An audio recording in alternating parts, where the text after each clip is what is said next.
YCTD staff, please begin the Zoom recording. I call to order the Yolo County Transportation District meeting for March 8th, 2021 at 7:03 p.m. Will the clerk of the board please take roll call for the board of directors?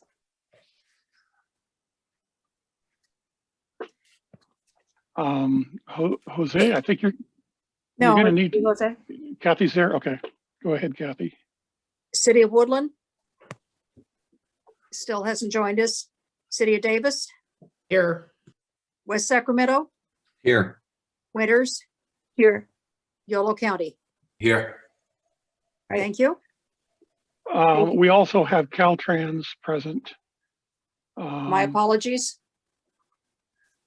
Nick Hernandez is present, and we expect Matt Dulcich will be late today. Will the Deputy Director Perez please set the guidelines for tonight's meeting? Yes, thank you, Madam Chair. I'd love to.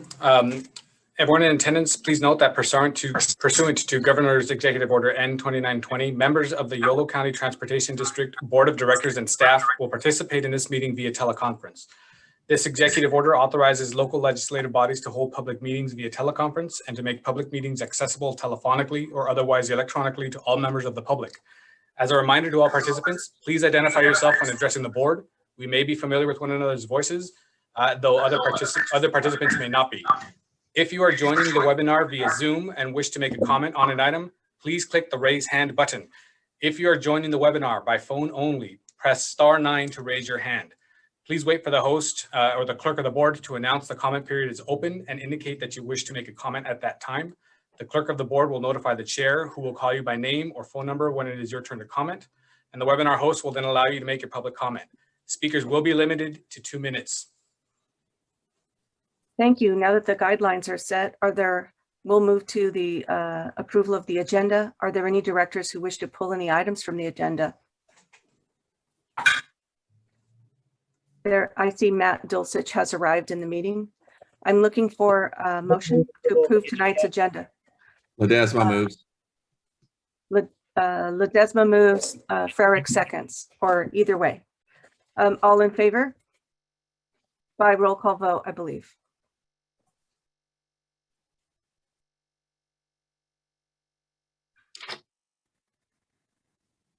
Roll call vote, please. Is my microphone working? Yes. Okay, sorry, I had to switch devices. City of Woodland? City of Davis? Aye. West Sacramento? Aye. Winters? Aye. Yolo County? Aye. Motion passes. All right, we now move to public comment.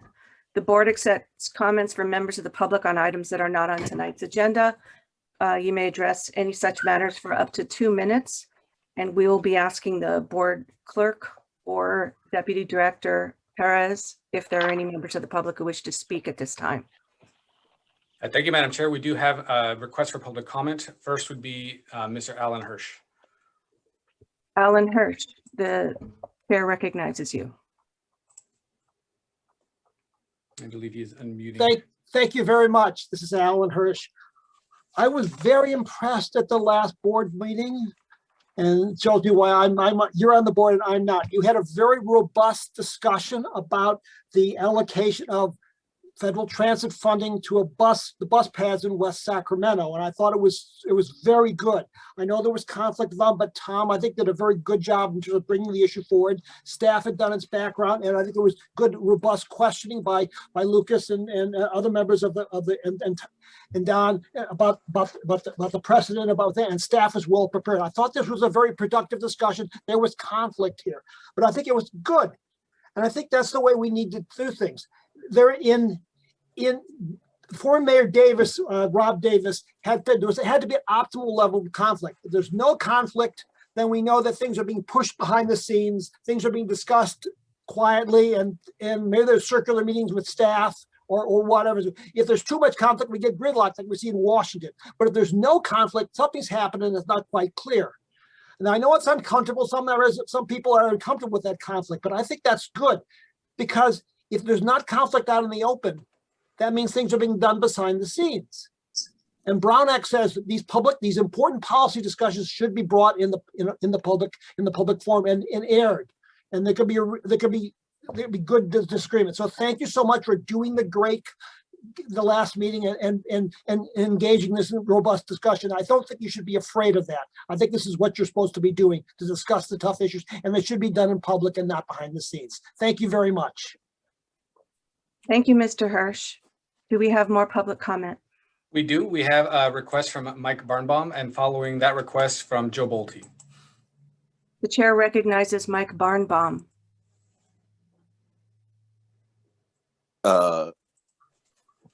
Yes, am I unmuted? Can you hear Yes. me? Yes. Okay, thank you. Mike Barnbaum here of Sacramento. Just wanted to update the board about an assembly bill that would be of your interest. I just found out, not at tonight's regional transit board meeting, but at the one before, when they had a state legislative update, we were apprised of Assembly Bill 1226. This is an assembly bill by member Kevin McCarty of Sacramento, and it solely focuses on the Capitol Corridor rail service between Auburn and San Jose. So if you ever have a chance to go to the legislature's website and want to sign up for the bill notification system, again, it's Assembly Bill 1226. Speaking of the Capitol Corridor, I was able to watch later in the day of the same day it happened, the entire nearly 2-hour meeting of the first meeting of the calendar year, which is chaired by the Honorable Don Saylor of Yolo County. Don, you did a fantastic job with everybody there. And I wanted to make a recommendation from something I heard from Director Saltzman at a previous meeting. And it involves when or how we go back to in-person meetings. And I like her idea of the hybrid approach, where we have an in-person meeting, but we still have an outlet like Zoom or something for people who can't make it. And I did want to show, I don't know if everyone could see it. I got my vaccine, so I'm ready to come back in person. Thank you so very much, Mike Barnbaum. Appreciate Thank it. you. Uh-huh. We have a public comment from Joe Bolte. Yes, Madam Chair. Hi, Joe. Good evening. Can you hear me? Yes. Good evening, YOLO Bus Board. This is Joe Bolte, live in Davis. The vaccine rollout has been on the optimistic side of our expectations. I think last figure I heard was that 19% of Yolo County residents have gotten at least one vaccine, and that was a couple of days ago. I know vaccination is still active. So before we know it, travel demand is going to come roaring back as everyone around us tries to work a whole bunch of overtime, visit friends and family, and go on vacation, or some combination of all three of those things at once. So we're going to be back to our regularly scheduled housing crisis and our regularly scheduled climate crisis before we know it, even though that seems hard to believe because we're still in the middle of the COVID pandemic right now. So our job is not to get every single person on the bus, but it's to capture enough of this travel demand in Yolo County to achieve our climate goals, to achieve our equity goals, and to achieve our mobility goals. We're not on the right track today. The ship is not, pointed in the right direction.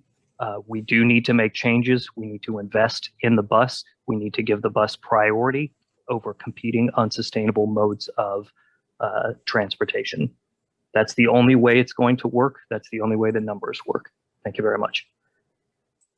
Thank you, Mr. Bolte. Are there any other public comments? None additional at this time, Madam Chair.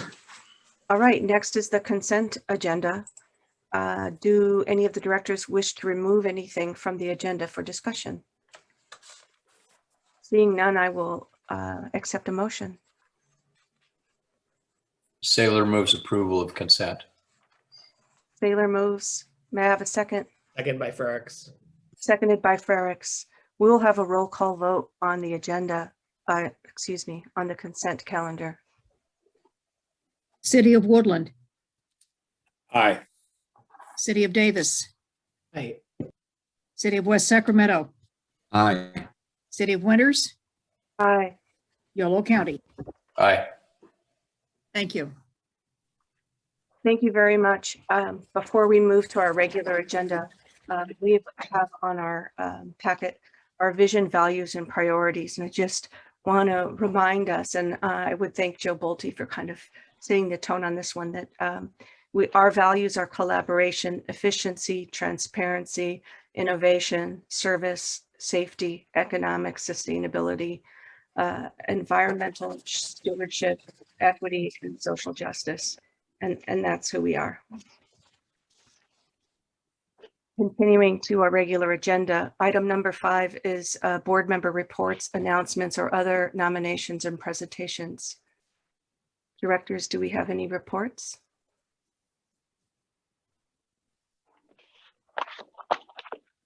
I was in a meeting earlier with Mr. Tom Stollard with the League of California Cities, and some of our members are on the National League of Cities, and they're in a conference, and Pete Buttigieg spoke today on transportation. One of our members is on the Transportation and Infrastructure Services Committee and reported today that the presentation on transportation by Buttigieg says that we in transportation are being asked to move with alacrity to let our congressmen know about our transportation needs, and that sustainability and equity platforms will be rolling out from the federal transportation folks.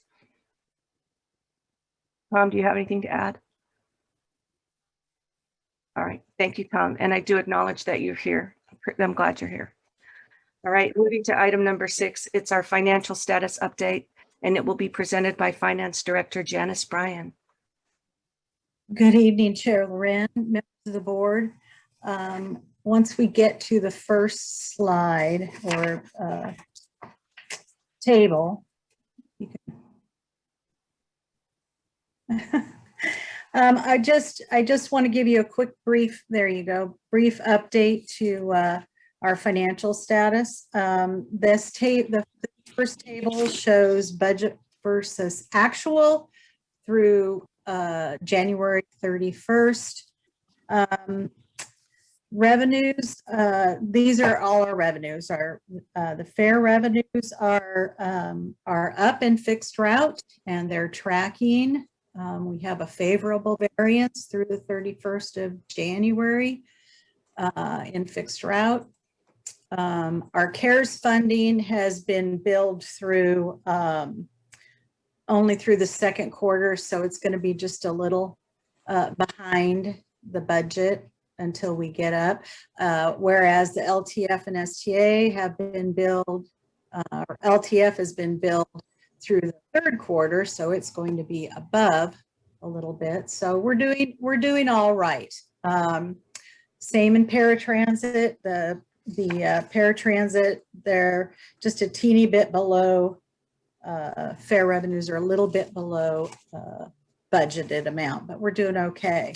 So if you want to go down to the next table, just shows our projected fare revenue through the end of the fiscal year. And it looks like we're going to have a favorable variance in terms of projected fixed route fares, and will be kind of a little bit below for paratransit if it tracks the same as it's been going now. So, and this includes the budget amendment, by the way, that we did in our first budget amendment, where we increased CARES Act funds and decreased budgeted fares. So we can go down to the next one. The next one, we're just going to look at CARES Act usage, kind of committed to date, and then additional commitment through 6/30. So these are the different CARES Act usage that we have, and the remaining balance of CARES Act funds that we project at the end of 6/30/2021. And then finally, I just wanted to go through some of. Janice, can we go back to that page? Sure, sure. Just to show you how we're tracking. So 11.45 million was the amount in the budget. And it looks like through the end of June, we were tracking at about just about what, $6 million, which leaves us at roughly 5.4 million remaining that we've not programmed. More than likely that will be programmed for future fiscal years. And that's just the CARES Act. And then Janice is going to get to these other new revenue sources next. Right. So there's some things going on. If we want to look at some new stimulus funding, SACOG provided a draft calculation in February from the FTA Section 5307 from the Coronavirus Response and Relief Supplemental Appropriations Act of 2021. And this was signed in December by the president. And if you go down to the next table, thank you. You can see that that is the second one. The first one, I just put up the CARES Act funds that we have received. New funding, we've got this CRRSAA. Anyway, that gives us another 1.4 million roughly, mostly in Sacramento and the rural areas.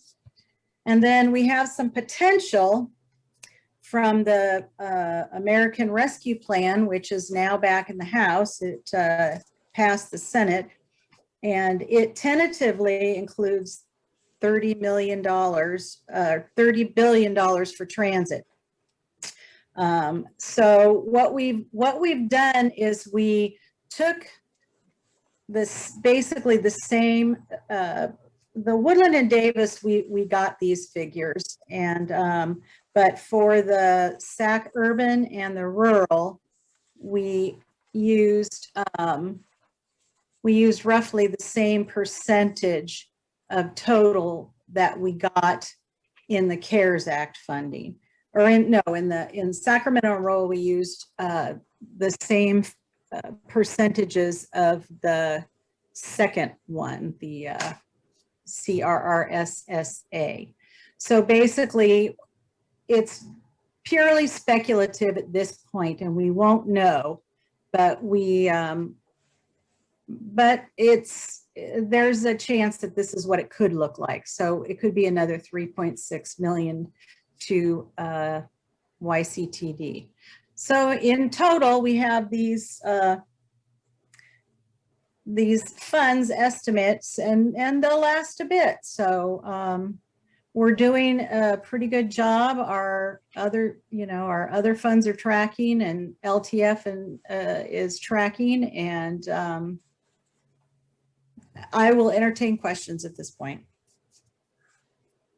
Well, and I should stress that we're hopeful to go beyond the upcoming 21-22 year into 22-23, and maybe a little bit beyond, depending on what revenues finally come in.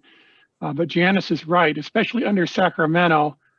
There was 117 million that was coming into the Sac urban area, and that needs to be doled out by SACOG using a methodology still to be finalized, but we hope they're using a similar one to what they did for CRRSSA. And rural, just a reminder to Director Stallard and Loren, that gets split between the county and for its primarily the casino route, and the city of Winters for the services it operates. So that's usually split on a 70-30 basis, 70% county, 30% Winters. But it's good news. It's revenue sources that we weren't originally anticipating when we just were looking at the CARES money. Thank you very much. Are there comments or questions from the directors? Yeah, Madam Chair, if I may. Please. Thank you. And thanks for the update on this. I think what I may ask staff, Terry, Jose, is I know these funds that may come in, that have come in, we've had some discussions in West Sacramento about these and the share that comes out of the Sacramento urban area percentages that are West Sac. So I'm going to ask that you follow up with our city staff on that. And again, I know this was a little bit of a debate at the last meeting. And I think our staff is just needing some clarity on the kind of as these come in or as these are formulated, we can help keep an eye on them. SACOG, I know this was a little bit of discussion at our SACOG Transportation Committee meeting. Don Saylor, when was that? Last week? Last week. So again, I think I don't have an opinion on it one way or the other. I know the city of Woodland, I think some of these some funds were under the consideration of last meeting, but this may prompt us to have some policy discussions around how these are laid out and used. So, but if you can follow up with city staff to get better clarification, I'd appreciate it. One thing I would like to clarify, Director Ledesma, is none of this money was part of what we discussed when we brought up the bus pad issue. That was related to older, what's called 5307 small urban money. So that wasn't part of the money that was on this particular. Thank you. And I think that's the kind of clarification we're going to need going forward. Okay. I know there was some conversation in that discussion around those dollars that are there and how they can be used, and then even to a degree how these funds can be used. So I think that's prompting myself and along with city staff to start looking into this a little more. Okay. Thank you Thank very you. much, Director Ledesma. Before moving to Director Saylor, I do want to leave the door open if Executive Director Bassett would like to make any other comments on the 5307 funds. Just in that we had a conversation about them in the past, but if it's not the correct time, we'll just move on and hear comments from Director Saylor. Director Saylor. You're muted. Okay, thank you. I have two questions, Terry. The first is on the slide that is entitled CARES Act usage, and the remaining balance column shows the 5.4 million. And I think you characterized it as unprogrammed available after all the commitments are made that we're aware of through June 30, 2021. I think that's what I understand the case. So my question about that amount is, does it have an expiration date by which it must be expended? And what is the process for determining how to allocate it? Director Saylor, it does not have an expiration date. That's one of the big pluses of the CARES Act funding. Okay. However, we're anticipating to try to push expenditures or offset lost revenues out at least 2 years from this source, as well as the other sources that we talked about later. But these have not been programmed for any specific project beyond the current 2021 year. Okay, so then my second question pertains to this amount plus the additional amount that might be available under the American Rescue Plan. So as we look at these funds that are intended to, one, respond to the COVID downturn in the economy, as well as to provide a stimulus for the economy and to implement necessary transit improvements, or at least maintenance of service. I think it would be good for us to look at our strategic plan and our comprehensive operational assessment to see where we have growth opportunities in the nature of our service, rather than, I think it would be easy to simply cover existing expenses, but it would be this seems to be a kind of a unique opportunity for us to look at how can we meet the needs, the transit needs of our service area, and in the ways that our strategic plan and COA outline. So maybe we do, this gives us an opportunity to do some system improvement within these resources. We'll work on that, Director Saylor. And I should point out, we also have an application into SACOG to fund half of the costs of that expanded Route 42 service that is in the proposed COA or YOLO Go documents later on on the agenda. And I'd also like to quickly add, Director Saylor, I appreciate those comments. I will elaborate a little bit later on the agenda, but it's very much along the lines of what staff is kind of suggesting and thinking, but we'll get into more details on that item. Thank you very much. Are there any other additional comments? We do have a request for comment from the public, Madam Chair, if there are no additional from the board at this time. Please continue. Mr. Mike Barnbaum. The chair recognizes Mike Barnbaum. Thank you. So on this presentation, I want to thank Terry for mentioning that there was some monies that were originally not anticipated that will be likely coming in and kind of opens up a few eyebrows here. So I wanted to follow up with Director Saylor's comments and perhaps maybe suggest when it comes to looking at the service, and Jose, thank you. I'm sure we're going to get into more details of this on that very agenda item many of us are here this evening to talk on. But would there be funds to provide a route or two either into the Davis station or the Sacramento Valley station, such to show YOLO Bus a stronger service partner in intercity passenger rail services, connecting to services like the Capitol Corridor and in Sacramento, including the San Joaquins. I wanted perhaps to throw that out there, and maybe the idea of expanding the peak hour concept for the 42A and the 42B of the every 30-minute service, if some of those unanticipated funds that are coming in to perhaps have them go to kick off the service at 30 minutes all day and on weekends too. So I just want to throw those thoughts out there, and I'm sure we can correlate funding and service, like you said, in the later agenda item when it comes up, and we can talk again on that. Thank you. Thank you. Thank you very much, Mr. Barnbaum. Go ahead, Terry.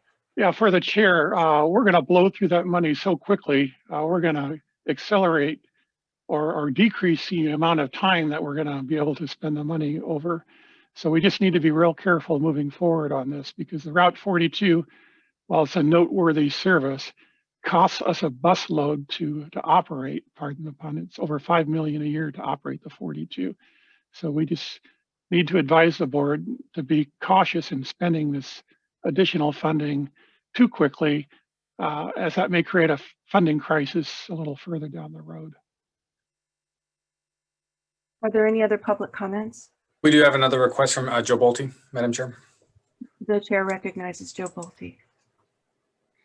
Thank you. I just want to emphasize Director Saylor's comments, and with the pandemic resetting a whole lot of people's travel habits, or even resetting where they live and what stage of life they're in. I think there's an opportunity for YOLO Bus to play to win, not just to play to lose as slowly as possible.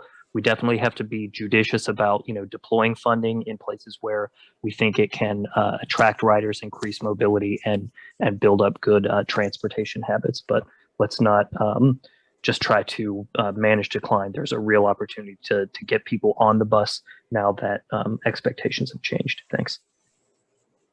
Thank you. Thank you very much, Mr. Bolte. And I also would like to, if there are no other public comments, Not at this time. I would also like to go back to what Mr. Saylor said. It seems that it is the right time, if there is more money, to think about our strategic plan and the COA, and possibly bring in our community advisory committee to help shape those discussions. I believe that the CAC is only meeting quarterly, and it seems that if there's, plans for the future, that maybe that meeting could happen more often. And now that we have a full community advisory committee. We have, just a bit of information, we have increased the frequencies in which the CAC meets. Our next meeting is scheduled for the first Monday in April. And we will likely at that time want to meet a little more frequently, as you mentioned. So we have a minimum quarterly meeting requirements, but the CAC can meet more frequently. And I believe that will be staff's recommendation, given the important projects that we have kind of coming to a head here. Thank you so very much. And then my last comment is that it does seem like there's the 5307 funds aren't so easily understood. And maybe it's something that could come back to us. And so we get kind of a better understanding of, where Davis's money goes and what happens with Woodland's money and so forth. Okay, we can do that. And if there are no other comments on this item, I would love to move to item number 7. Thank you, Janice, for your presentation. Oh, go ahead, Terry. No. I was going to start off with item 7. Item 7. I'd like to introduce Sue Takar, who's the District 3 Deputy District Director of Planning, Local Assistance and Stability. And then she will introduce her staff that'll be giving a presentation on this. I do want to point out that this is our 3rd effort. We've twice authored or hosted applications for infra money to fund the I-80 Managed Lane project. This is the 3rd shot at doing this, and we've got a proposal from Caltrans for us to take the lead on this. And with that, I'll let Sue carry this item forward, please. Thank you, Terry. Good evening, Chair Loren. Good evening, Board of Directors and members of the public. Sue Tacker from Caltrans, Deputy for Planning and Local Assistance. I really appreciate the opportunity to speak with you all today. And I think this is very familiar to all of you, the YOLO 80 Corridor Improvement Project. We have been working on this for the past few years and unfortunately have not been very successful in getting federal funding for this project. We're not giving up easily. We are still in the fight, and we're looking for support from the board on approving the authority to have YCTD host the application for us again this year. My staff will be doing all the legwork, and as in the past, Jose and Terry will help with the submittal of the application. And I have Noeed Nassar, and he's the current project manager for the YOLO 80 Corridor Improvement Project. Jess Avila, who was the former corridor project manager for this corridor, is also available for questions. So Noeed will be covering the basics about the project, pretty much what's in the staff report, and then we'll be able to answer any questions that any of you have. So thank you so much for your time this evening. Noeed? Thank you, Sue. Thank you, Terry. Good evening, members. I wanted to quickly talk about the Route 8050 Corridor Improvement Project. Go ahead, next slide, please. For those of you who are not familiar with the project, what I'll do is I'll go through the project purpose and need, project schedule, and funding, and where the project is located. The purpose of this project is to improve It's very hard to hear you. I'm sorry. I'm sure it's not only me. How about now? Thank you. Much better? Yes. Great. As I mentioned, thank you so much and for having us present this project and sponsoring us on submitting the infra application grant. The purpose of this project is to improve multimodal mobility on the Interstate 80 and US 50 corridors in Solano, Yolo, and Sacramento counties. This project will decrease congestion through the corridor and the effect congestion has on transit and freight. It will improve transit headway times, reliability, access, and viability through the corridor. This project will also increase people throughput by increasing transit, bicycles, pedestrians, and carpool use. This project will also address non-reoccurring congestion caused by incidents, including collisions, by improving incident detection, verification, response, and clearing. The project is needed because Interstate 80 and US 50 corridors experience high travel demand, especially during peak commute periods and weekends. The demand has created severe traffic congestion and impaired mobility along the route. Congestion at various locations, specifically on Interstate 80 through Davis and along the YOLO bypass causeway between Davis and West Sacramento, can be severe and is caused by a combination of high demand and the highway design being exceeded. The traffic congestion along Interstate 80 and US 50 corridors within the project limit has impacted transit headway times and reliability, especially during peak commute periods, which are critical for times of the ridership. The project will also address some deficiencies the existing pedestrian and bicycle elements have. Next slide. Thank you. So the project limits are from the Yolo-Solano County line to West El Camino on Interstate 80 and on US 50 from Interstate 80 US 50 split to the Interstate 5 across the Pioneer Bridge. The project plans to add a managed lane on Interstate 80 and US 50, as well as add ITS elements. Next slide, please. We are currently going through the environmental process of the project, and we anticipate completing the environmental documentation by the end of this year, early 2022. After that, we anticipate completing the design of the project by 2024 or towards the end of 2024. The current schedule, we anticipate going in construction sometime late 2024, early 2025, and construction will probably happen over the next 3 years and closing out by 2028. Currently, we have some preliminary engineering funds which is about $4 million. For the infra grant, we are requesting $3 million for preliminary engineering, $500,000 for right-of-way, and $122 million for construction. The total ask for infra grant is about $125,500,000. We're also asking SACOG for $4 million for preliminary engineering work, and our match for the funding is about $3.5 million for preliminary engineering, $500,000 for environmental mitigation, $43 million for construction, for a total of $47 million. The total project cost we anticipate being somewhere close to about $176 million and $500,000. Next slide, please. With that, I'll go ahead and open it for questions. Are there questions from the directors on this item? Supervisor Chair? Stanley? Yeah, please. So are there changes from the last time we jointly sent this application forward, or is this the same? Looks like it's the same project that we approved an application last year. Yes, Director Saylor, it's the same application, same amount of funds being requested, Director Saylor. Okay.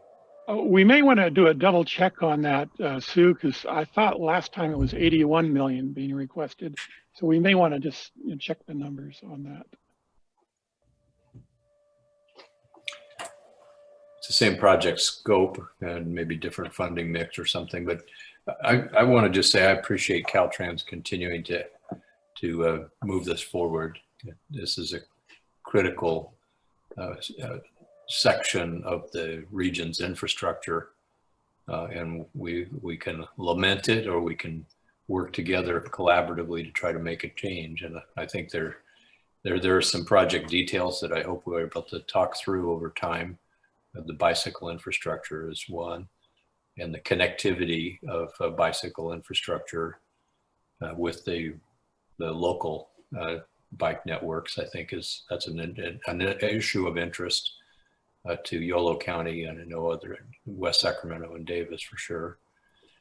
But I'm interested in hearing if there's any public comment, but I'm very supportive of us continuing to be partners on this proposal. Other comments from the directors? Otherwise, I'll move towards public comment on this item. There was a letter that we received before 4 o'clock today by Alan Hirsch, and I'm not sure if he would be here to speak on it tonight, but I will hand it over to Mr. Perez. Thank you, Chair Lauren. So we do have the email that I'd like to read for the record verbatim, if you would. Please. Email received from Mr. Alan Hirsch today, Monday, March 8th, 5 p.m. Regarding Yolo Bus meeting agenda item number 7, draft R 2020-2021-01, ambiguity and resolution in support of federal infra funding for I-80 improvements with Yolo Bus as lead applicant. That was the subject. The body of the email reads, I support this resolution to fund bus lanes in I-80 corridor to make bus transit a competitive mode by allowing them to bypass congestion. I compliment staff for calling out potential lead bus rapid transit opportunities this project might present in whereas bullet number 8.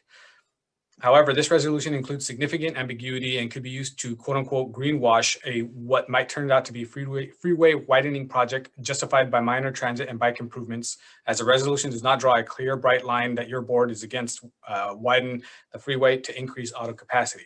Widening that would encourage more Bay Area to Tahoe travel and long distance commute by car, and also decrease travel on the parallel Capital Rail corridor.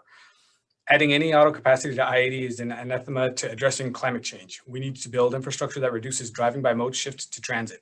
71% of Davis carbon footprint is from driving, as it is about 30% of Yolo counties. This needs to be changed to address climate change. As state climate adaptation plan shows, reducing VMT, vehicle miles traveled, dramatically, not just shifting from gasoline to EV or electric vehicles is needed. The Yolo Bus board resolution does not talk of managed lanes, but of bus/carpool lanes. As we have seen carpool lanes, especially those that are available as HOV only for a few AM, PM rush hour, or usable for low occupancy cars with 2 or 3 people, or available to non-ubiquitous electric vehicles, affect and add freeway capacity via those lanes. And by moving electric vehicles, EV vehicles from regular travel lines to HOV lane, freeing up capacity for single occupancy gasoline vehicles. This contributes to well-documented induced demand phenomena, encourages longer commute, and support higher carbon lifestyles, especially in high carbon footprint Bay Area to Tahoe lifestyle. I therefore suggest the following amendments to the resolution. Whereas bullet 8 beginning the provision, quote unquote, all reference to bus/carpool lanes be changed to quote unquote managed lanes, and that it be defined as quote unquote managed lanes as used here are for exclusively for high occupancy vehicles and to encourage mode shift and are not intended to provide congestion relief of low occupancy vehicle that might include more travel demand. Whereas bullet 7 beginning quote unquote without be removed. If the goal is to reduce traffic congestion for low occupancy vehicle, this means the project driving criteria is to add capacity, i.e. inducing VMT. This contrasts the climate emergency resolution Yolo County has passed. Adding whereas bullet saying quote unquote, whereas this we consider it a priority to address congestion as it affects large trucks, i.e. high capacity commercial vehicle over 4 tons, end quote. Add a whereas that providing facilities to encourage mode shift is key to addressing climate change. Climate change is not addressed anywhere in this resolution and should be driving our transportation sector investments, not congestion relief as the resolution seems to imply. And therefore, point 1, modified to make it clear Yolo Bus is in support of infra grant based on solely the fact that it improves transit and bicycle mode compared to low occupancy vehicle use. Climate change is the #1 issue facing our and the upcoming generations. This needs to be acknowledged in the resolution. Any capital investment that is not consistent with addressing this challenge needs to be deeply interrogated. I also want to note Caltrans Yolo Bus has not made the presentation previously displayed material available to the public as noted in the staff report. End of the email. Madam Chair, I do want to clarify one thing, and that is if his email came in at 5 o'clock today, that's 1 hour past our 4 p.m. deadline. So your board can, take the input if you wish, but we're actually going beyond what we describe in the procedures for when comments from the public can be submitted. I thought it was emailed to me at 5, but received before the deadline. At any rate, Okay. yeah, that was my understanding. But do we have any other public comment? We have a request from Joe Bolte. The chair recognizes Joe Bolte. Hi. I'm not surprised that this project has not been successful in getting awarded funding. It does the opposite of Yolo County sustainability and efficiency goals, of SACOG goals, of Caltrans goals, of state of California goals, federal goals, and our global fight against climate change. As Mr. Hirsch said, Yolo County is in a climate emergency. The biggest source of greenhouse gas emissions is the cars and trucks that we drive here in Yolo County. This project, if completed, will increase VMT. I'm looking at a Caltrans strategic report 20 to 24 that says that their goal is to decrease VMT. This will do the opposite. It's a climate disaster. In addition to that, it will not even relieve congestion. Induced demand and induced travel mean that folks will take advantage of the increased highway space to go to Tahoe, go to the Bay Area. I know this is true because I'm one of them. It's very tempting to just jump in the car and go biking or visit friends or whatever by using the highway solo occupancy vehicle travel. So I urge all the stakeholders listening to work backwards from our sustainable transportation goals and find a project that will achieve those goals. I think it will look something like conversion of general traffic lanes to managed lanes, not addition of managed lanes to general traffic lanes. It'll involve bus prioritization, just funding more frequent bus service as we're planning to do. That's the right direction, but we need to go farther. So the plan as submitted to you is not workable. It's not the right thing. And I urge you to at least adopt something that we have to account for climate change in our plans for this corridor. We do need a corridor plan, but it cannot involve lane widening, highway widening, or addition of lane miles. Thank you very much. Thank you very much. Appreciate your comments, Joe. Without any additional public comment, I bring it back to the directors for discussion. We've started our meeting with our vision, our values, and we take them pretty seriously. And this is a big ask. Well, I think if I could, Jesse. Yes, please. So I think it would be appropriate to ask our Caltrans partners what their response is on the point of that was raised in public comment about the climate impact of the proposed project. So I'll start the conversation off, Chair Loren. We have two efforts going on in this corridor. One is the comprehensive multimodal corridor plan.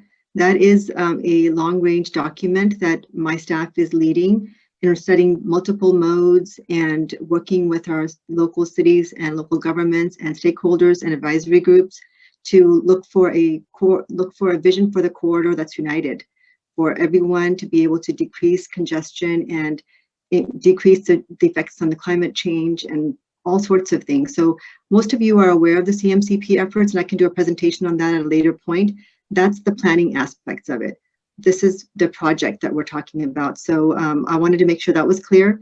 And Jess Avila could probably answer the question about VMT better than I can. So I'm going to pass it on to Jess. Yeah, so first of all, this project we're looking at different traffic operation alternatives that will that aim to reduce VMT by having people carpool. We are analyzing one alternative where we have only a transit-only lane. So we will see how that pans out compared to the other operational alternatives we're looking at. We're looking at converting an existing lane into a bus carpool lane to see if that will achieve what we're aiming for, which is, of course, getting people to get out of their cars or carpool more. With respect to climate change, so our aim is to have free flow traffic through the area to improve air quality. So and that will be good for our climate. So and then reducing greenhouse gases as well. So we are seeking to have people carpool more, encourage them to carpool, to use the managed lane, and in so doing, reducing greenhouse gas by having more free flow traffic through the area. So with those couple of things together, I think that we will achieve the climate change situation. And well, the VMT, of course, is driven by people's behavior. So but our intentions are for more carpool to be utilized along this route. Jess or Sue, SACOG has been looking at the issue of managed lanes and throughout the region. We've had at least several conversations about it, and we've been studying it. Does what you're proposing here make that not feasible, or would this actually make managed lanes more possible by having the infrastructure in place? It definitely supports the SACOG's MTP SCS. It's going to be making managed lanes more possible. That is one of our goals. We are actually, I think we have been getting funding from SACOG, a couple of $1 million every year for PA and ED because of that reason, because it supports the managed lane alternatives. Okay. Well, I believe we should move forward with this, and I want to hear what others have to say. Madam Chair, if I may. Please. Thank you. And thanks to our Caltrans friends for presentation. I guess, yeah, we have submitted this, and I think while the budget number go up or down, I'm not quite clear from what we asked for a year ago. The budget is the same as last year, Director Ledesma. We had $81 million ask the second year. The third year we asked for $125 million. We're asking for the same in cycle 4, okay, which is the current cycle. Okay, thank you. And so I think there's some, I guess it's as we get in the batter's box again, get ready to swing at this grant program at the federal level. And I don't know what is it that the project may not be providing by way of what it is setting out to do from a goal, right? Because I think a lot of the points that I heard and a lot of where SACOG is going, and I think we as a region, at least this board has been talking about, is some of the concepts brought up early, sustainability and promoting alternative transportation, and certainly we had talked about how bike ped interaction here would work, and I know that's a separate track, but still part of it here. But I'm just trying to understand, what is it that the infra grant program asks for? Is this just straight improvements to? Does it have any elements of alternative means that we're not maybe hitting the mark, or is there some other performance issue that we're not hitting that's not making it competitive? Last year, and I have a part 2 to that too, by the way, Sue. So I'll let you answer. Sure. That. So just for part 1, Director Ledesma, California didn't fare well at all last year. no, we didn't get any funding for California for infra. And it could be the political climate, but Caltrans or the local agencies weren't able to get much relief for the help that we needed. So we're hoping with the change in administration that we'll fare better this time around. We do believe that our application is solid and the need is there. Which is the part two with the new administration.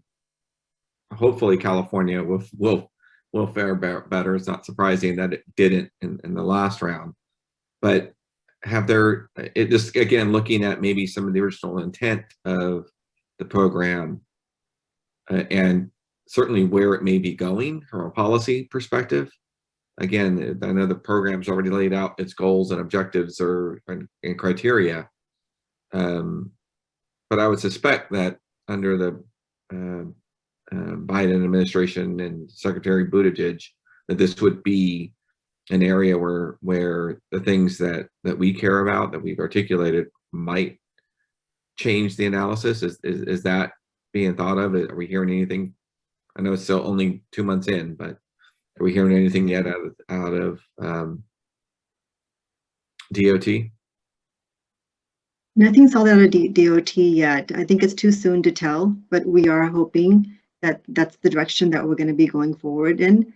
I believe that we will get the support based upon the managed lane concept, that we have to start somewhere. Yeah. You know, that's the key, right? If we don't start, we're not going to be able to change the mindset of the public to be able to use other modes and to work on decreasing the VMT usage and congestion. So this is our attempt at doing so. And we're doing this for all of the corridors in the Sac Metro area. So 80 is in front of you today, but we're doing that for I-5, Cap City. And we're also looking at a new PID or project initiation document for the Placer 80 corridor from 8065 all the way down to El Camino as a managed lane concept. So we are fully supportive of that. We want to reduce congestion. We want to reduce VMT. That is our goal. The goals that you guys, Miss Loren laid out at the beginning of the conversation is the same goals that we have. Our California Transportation Plan 2050 mentions all of the things that was mentioned at the beginning of the meeting. Climate change is very, very important for us. We want to make a difference in the positive direction. We definitely don't want to make it any worse. Thank you, Chair. Director Frericks is waving his hand frantically, so I think we need to recognize him. Just want to make sure I wasn't being missed. Appreciate it. Thank you. First of all, I'd like to move the item. I mean, like, let's. Second. The item has a motion and a second. Let's have if there isn't any other discussion, a roll call vote. Yeah, I was just going to make a quick comment if I might. Okay. Yeah. So, I mean, this is the, whatever, third or fourth time that we've seen this particular item before us. We've talked about it a lot over the years. And I think, it's supported by YCTD, it's supported by SACOG, it's supported by Caltrans, it's supported by the state of California, it's supported by County of Yolo, it's supported by UC Davis, it's supported by cities of Davis and West Sacramento. I mean, whether we're right or wrong, all those agencies support it. Absolutely, the political climate of the past 4 years resulted in California and all the other blue states not receiving basically any amount of funding from the infra grant program. It's pretty well documented. We'll see if we get a better faring as we submit again. But I think we should move forward with it. So I'm happy to make the motion, and I think it's time to go on to the next item since our adjournment's supposed to be at 8:15. We have another comment from Director Stollard. Hi, I'm sorry I've been having technical problems this evening, but I've been able to hear others. I support this. I understand the issue that some feel that you can't build your way out of congestion, and I accept that. But I also feel that when you have a freeway as major as 80, going down to 3 lanes, coming into the capital of the 5th largest economy in the world, I mean, it's just difficult. It isn't just the Friday night and Sunday night traffic. It's virtually every night of the week. There have been times when we tried to go to Sacramento after picking people up in Davis, and when we hit the situation you face some nights, we basically drive back to Woodland and use 5 to get in. And there's literally no source of money for this. It's been a frustrating thing for Caltrans for many, many years. I've had conversations with Amarjeet Benapal about it. And we have to look for money. So I feel this is a realistic thing to do. I like the idea that the managed lane will give us transit options, which will make transit more viable, because transit gets stalled just like everybody else in the current situation. So my vote will be yes when it's time to vote. Thank you. We have another comment by Mr. Dulcich. I don't, where do you? You're on mute, You're Matt. muted, Mr. Dulcich. Yeah, you're muted. Thank you, thank you. Wanted to affirm moving forward, UC Davis really supports this project, supports the idea of bringing federal money in to help solve the causeway problem. UC Davis has a lot of ambition about improving our travel demand management programs for our employees and students that are connecting to the Davis to Sacramento region. And the feedback we've gotten from riders on the buses is that it's not worth it. If the bus is sitting in traffic, that's not a viable option for them. So we really support this as a long-term solution. Thank you. Thank you very much, Matt. Can we have a roll call vote? May I first ask who made the second, please? Director Saylor. Thank you.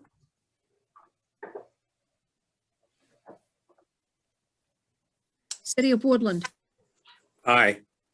City of Davis, Aye. City of West Sacramento, Aye. City of Winters, Aye. Yolo County. Yes. Thank you. It's unanimous. Motion passes. Moving to item 8. Item 8 is an update on the draft final comprehensive operational analysis assessment study presented by Deputy Director Perez. Thank you, Madam Chair, members of the board. I will be as quick as I can, but obviously at the end of the presentation, I'd be more than happy to clarify anything or address any questions. This will ideally be the final quote unquote update on the YOLOGO study with our aim. I'll get into it at the end of my presentation, having a final YOLOGO study ready for your consideration in April. As an update, we have completed the final phase of public outreach on the YOLOGO study. It commenced in January 2021. We ended that data collection period on February 26th, and our consultant team has been summarizing and analyzing the data and the comments received on that. We did have a total of 206 participants, unique participants in the YOLOGO study during this final phase. And that's not inclusive of the additional conversations and presentations we had with our member jurisdictions, committees, our own Citizens Advisory Committee and Technical Advisory Committees, which all of that feedback and discussion will be incorporated into the public outreach consideration or summary. As additional background, the Dan Boyle and Associates team have been refining basically since December of 2020, the primary recommendations and service enhancements to YOLO bus services based on the YOLOGO. This is an update on those recommendations. And again, staff's interpretation of which of our YCTD adopted vision, values, and priorities each of these recommendations meets. Again, as a reminder that staff is very earnest in making sure that we are meeting our VVPs, those vision, values, and priorities, with each and all of the recommendations. I'm not going to go through all of these individually, but I am absolutely able to answer and clarify any questions if our board has any on these specific recommendations. I would also like to mention and note that the YOLOGO study is aimed to be a blueprint for our district moving forward, and that the service recommendations are, I won't say purposefully vague, but they are not intended in this study to have published schedules to the minute, new stops, alignments, et cetera. Those recommendations and service changes will all be done through YOLO buses and YCTD standard modification procedures. In other words, we will have dedicated public hearings on those service changes prior to their implementation. YOLOGO's primary goal is to tell our district what our priorities are moving forward, where we want to utilize our resources, how we want to ensure that we are meeting the existing demand, improving mobility throughout our region, and considering innovative and new modes to us in terms of moving people around in the best way or the most effective way possible. So with that, in the most recent public outreach phase, as I mentioned, we did get 205 English participants. It's actually a total of 206. We did have one in Spanish. Participants from our specific jurisdictions were in these percentages as displayed. The majority, or I say the most participants in the YOLO Go workshop came from the city of Davis, followed by West Sacramento. Winters, oh, I apologize, that should read Woodland. It was 22%, 2% from Winters and 2% from unincorporated county, and 7 responded as other. All of the Thank you for that participants. correction. Yeah, I apologize for that. But yeah, the open-ended responses, which was an option during the workshop, really, we didn't want to just limit it or comment or feedback on our proposed recommendations. We did want to make sure that we allowed a opportunity for the public and any participants to give us their open-ended thoughts. And so that's going to be much more refined and assessed in the final public outreach summary by AIM and Dan Boyle. However, staff did take a look at those responses, and some of the notable comments received included what's presented in the staff report. A general sense of appreciation and support for YOLO Bus services overall. Request to continue and reintroduce some of the commuter routes and services. General support for increasing the frequency and improving Route 42, as well as streamlining service in downtown Sacramento. Support for on-demand services, including our Your Ride microtransit. And also request for additional detailed information on the availability and eligibility. And I want to stress there that staff is very aware that the service recommendations and new modes will need to have additional public awareness information campaigns, as well as possible refinement of our existing policies. But that is all part of the implementation phase. What we are asking our boards to help us with is to wrap up YOLO Go as a blueprint study to get us to the point where we can begin developing those final implementation phases. So what I mentioned earlier at the beginning or at the start of my presentation, ideally, I aim that this be the final update to the board. We are preparing to, we are soliciting your feedback at this time, our board's feedback, but we're anticipating that by mid-March, we'll have a final draft YOLO Go study complete of all relevant sections, narrative, recommendations, and exhibits.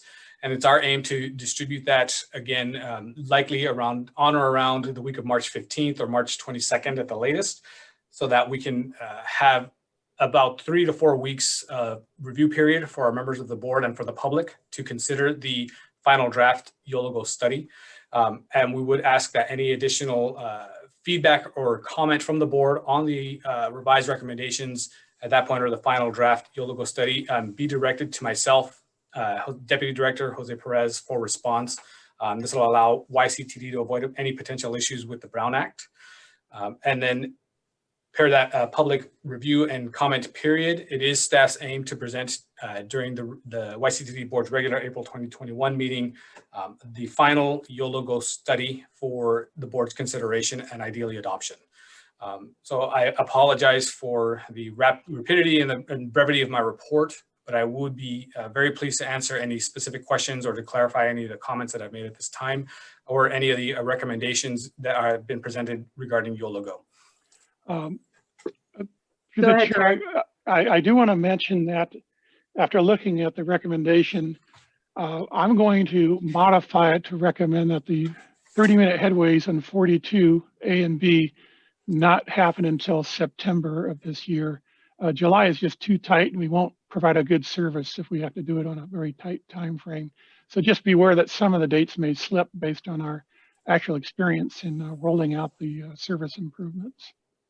Well, we look forward to the Friday or the final draft, March 15th, and having that time period to review before April 12th. Are there questions or comments from the directors? If I may, Yeah, I recognize Mr. Stollard. Oh. You're muted, Mr. Stollard.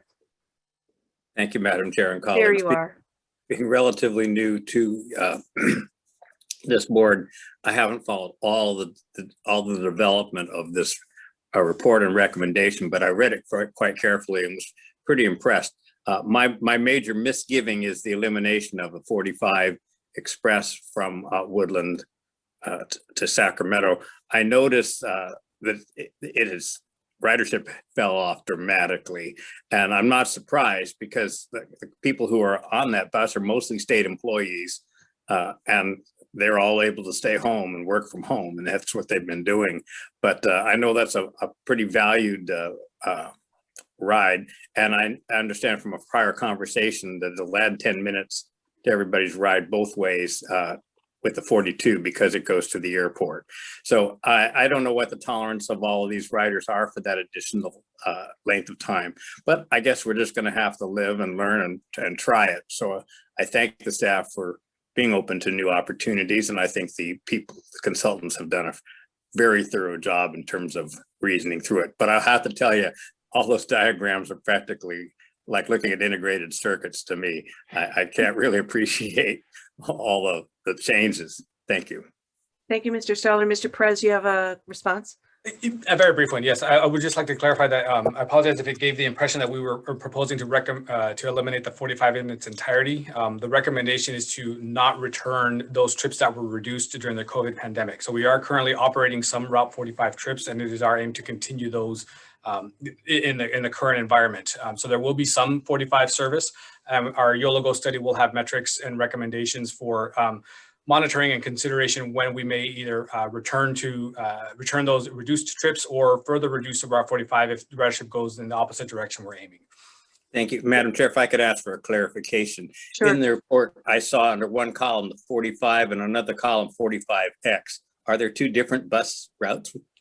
There were. The 45X was a modified modified route of, we call it basically the 45, the Woodland to Sacramento Express. The 45X was focused on beginning its trip in the Spring Lake area of Woodland and then traveling along Main out to Sacramento. That had significantly reduced demand or lowered demand than even our other 45X. So we've already permanently or recommending permanent removal of those trips specifically. Thank you for the clarification. Thank you. And I wasn't sure if it was Director Frericks or Director Ledesma who was trying to speak next. I believe it was Director Ledesma. Yes, I just had a quick question. Thank you. Just a quick question of clarification, and interested to hear the public comment. But just for clarification, we will get a final draft of this next week. And will it come to a vote on the 15th? Or the next April meeting? Is that the intent? That is staff's intent, correct. Okay, so will there be, so a couple of things then, because was it anticipated the COA would have any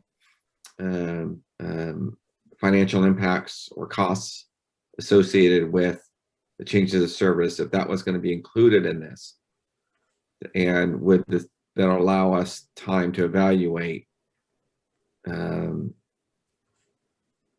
of what the recommendations would mean from a sustainability perspective, from all the areas that we are kind of vision and values that asked that we have we were trying to work on our efficiency and this economic sustainability of our district.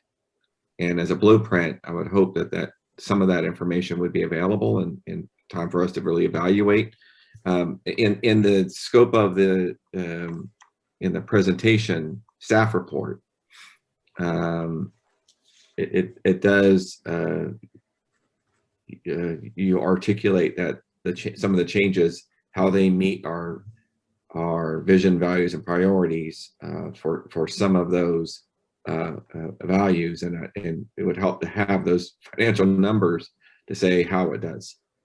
That's the question ultimately I think we have to answer. So again, I'm looking forward to it, and I just hope that that's part of it, because that would be an important component of us evaluating the effectiveness of and direction where we're going.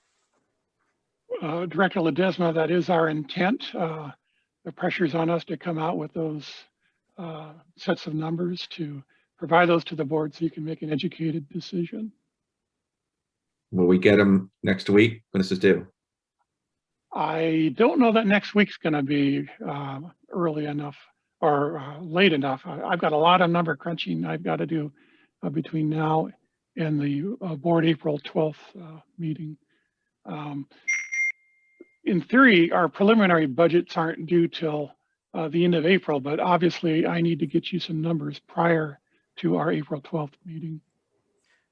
And I would like to clarify that, yeah, we are working towards March 15th, but we are also aware that we want to have a thorough and well done document. And part of that includes the public outreach assessment and analysis combined from Dan Boyle and Associates and AIM.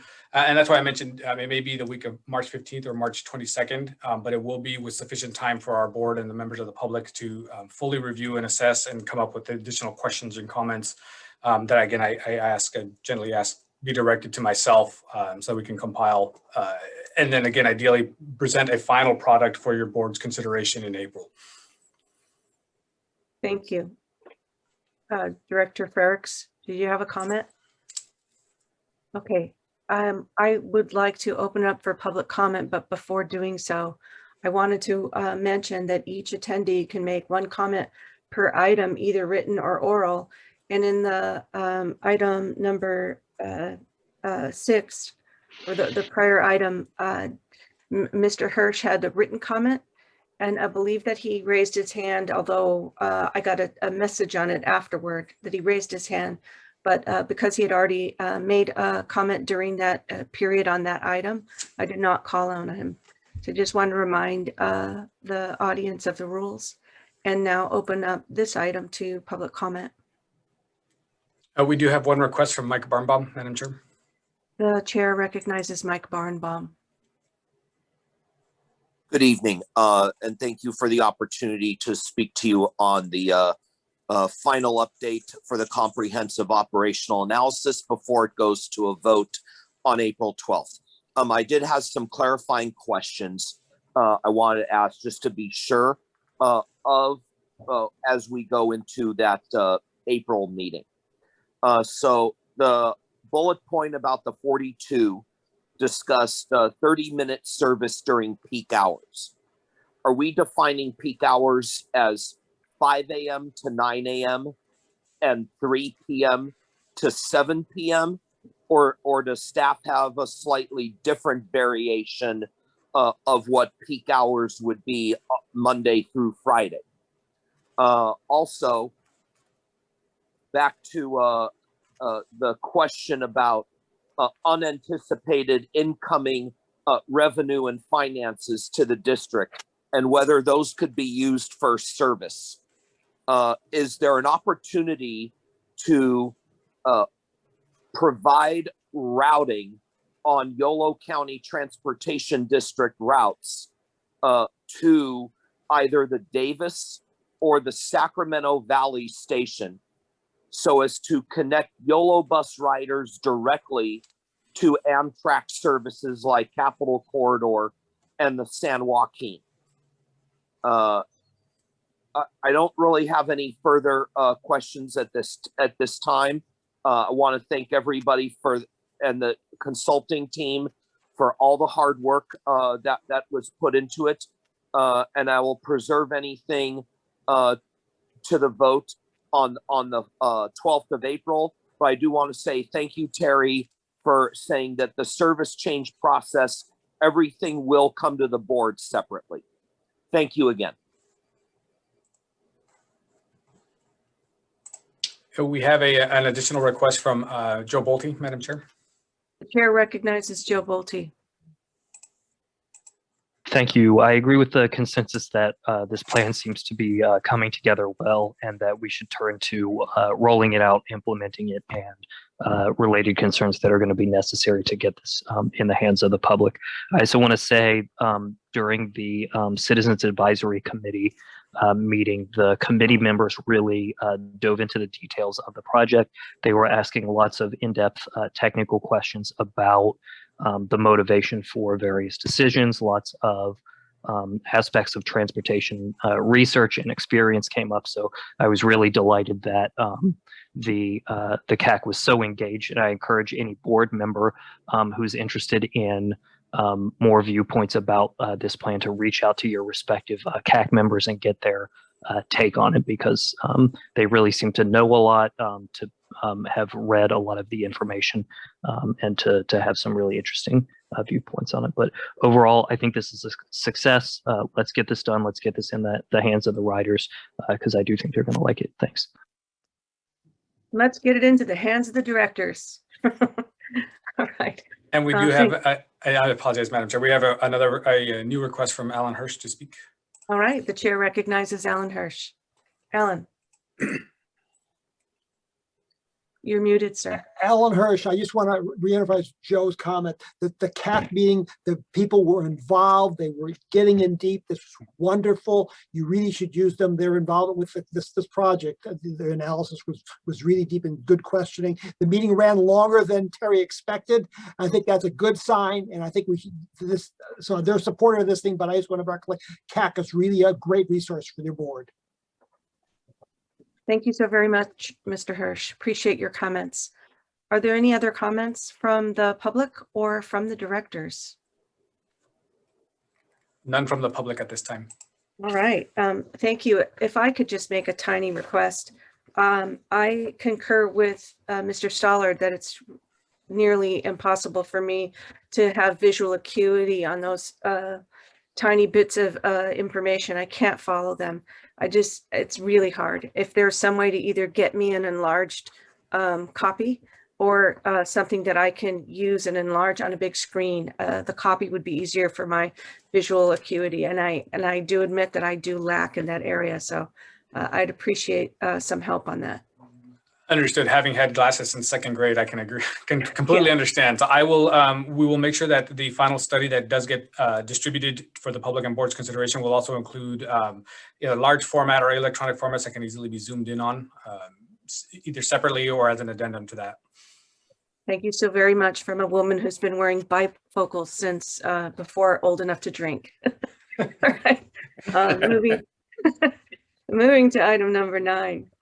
Item number 9. I'm sorry, report. Madam Chair. I just want to finalize. Here. Back on 8. I'm sorry. I think Mr. Ferrick's also hand up. Yeah. Oh, I didn't see that. I'm so sorry. Oh, Chris, go ahead. I'll defer to Mr. Ferrick's. Mine has to do with item 9, not item 8. Sorry, on item 8, my ask is staff, if you can complete the picture on the financial outlook on this or projections. It's an important part of our assessment, and I understand the plan has come together, good feedback, and what it is, but I just don't want to run into a week before the meeting we're getting that, and we may have questions that may help make our decision. So I'm going to ask that please try to provide those financial numbers sooner, as close to when you release the draft or the final draft as possible. Thank you. Thank you so very much for your comments.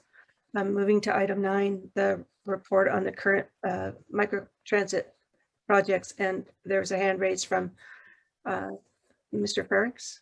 Yeah, thanks so much, Madam Chair. Appreciate it. I just was going to ask as a sort of a quick time check. I mean, this is a really substantive item, and I don't want to take away from Kristen's work on this and her report, but it's scheduled for 10 minutes.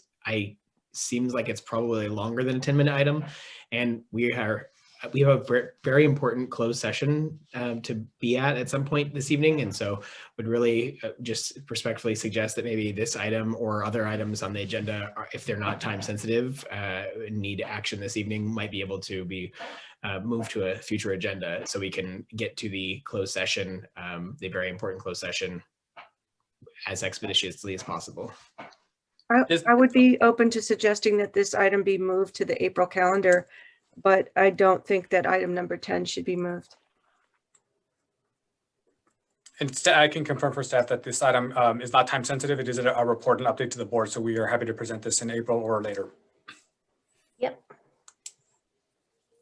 Yeah, and I actually appreciate that. I just would say again, I don't want to shortchange Kristen's work on this either, right? I mean, it's like, there's 8 slides, there's a substantive, their staff is asking for substantive feedback and discussion, and I'm not sure that 10 minutes on the agenda is really an adequate amount of time for that. So Perhaps what I could recommend is staff will work with legal counsel to make sure that we can maybe distribute this similar to what we're going to do with the YOLO study as a separate item. And if there are questions or comments, that we can take them separately. And if, in that case, I would ask that comment be directed to myself again, to Jose Perez as Deputy Director.